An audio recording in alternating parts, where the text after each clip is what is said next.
আনুমানিক আগুনটা লাগছে প্রায় 8:20-40 দিকে আগুনটা লাগছে। লাগার পরে উনি ঘরের মালিক, উনি পুরুষ লোক ছিল, উনি তো দোকানে ছিল, চা খাইতে গেছিল। তো ঘরে একজন মহিলা ছিল, উনি আসলে বুঝতে পারে নাই। উনি আসলে পাশের বাড়ি মনে করছে যে পাশের বাড়িতে লুকটুক ছিল, লুকটুক থাকবে হয়তো, ওই দিক দিয়ে দৌড় দিয়ে গেছিল, কিন্তু আসলে ওই বাড়িতে কোনো লুকটুক ছিল না। যার কারণে মানে তাৎক্ষণিকভাবে যেই সহযোগিতা সেটা পাইতে পারে নাই।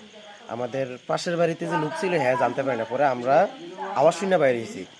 আগুনটা কিসের থেকে লাগছে আনুমানিক ধারণা? আগুনটা লাগছে হলো যে আপনার গরুর নিচে যে মশার জন্য গোবর আছে না, গোবর দিয়ে আগুন ধরেছিল, ধোঁয়া দিছে আর কি। কিন্তু ওনার যে পাখের ঘরটা এটা একটু ছোট, এটার ভিতরে লাকড়ি, তুষ, সবকিছু এভরিথিং যা আছে মানে আগুন ধরানোর জন্য সবকিছু এর ভিতরে ছিল। আচ্ছা, তারপর? কিন্তু গরুটা অনেক ছটফট করছে যতটুকু ধারণা। কিন্তু আমরা যদি আরেকটু আগে আসতে পারতাম তাহলে হয়তো বা আগুনটা একটু নিয়ন্ত্রণের আগে নিতে পারতাম, হয়তো বা গরুটা বাঁচাতে পারতাম। কিন্তু আমরা মনে করেন যে একটু দেরি হয়ে গেছে। আবার এই জায়গায় বিদ্যুতের সমস্যা ছিল, কারেন্ট এই জায়গায় ঠাস করে ফুটছে। কিন্তু কারেন্টটা যে ফুটছে এই কারেন্টের কারণে আমরা ভালো করে সেবাটা দিতে পারিনি। কারণ এই কারেন্টটা ছিঁড়ে এদিকে পড়েছিল, এদিকে ছিল পানি।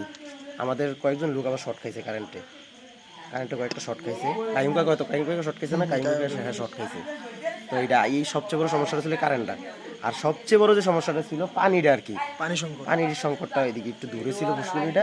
ওই জায়গায় আবার লাইট দেওয়ার মতো কোনো ছিল না, অন্ধকার ছিল, এই কারণে ওই দিক দিয়ে যাইতে পারিনি। আমরা অনেকে ব্যথা পাইছি বইটা।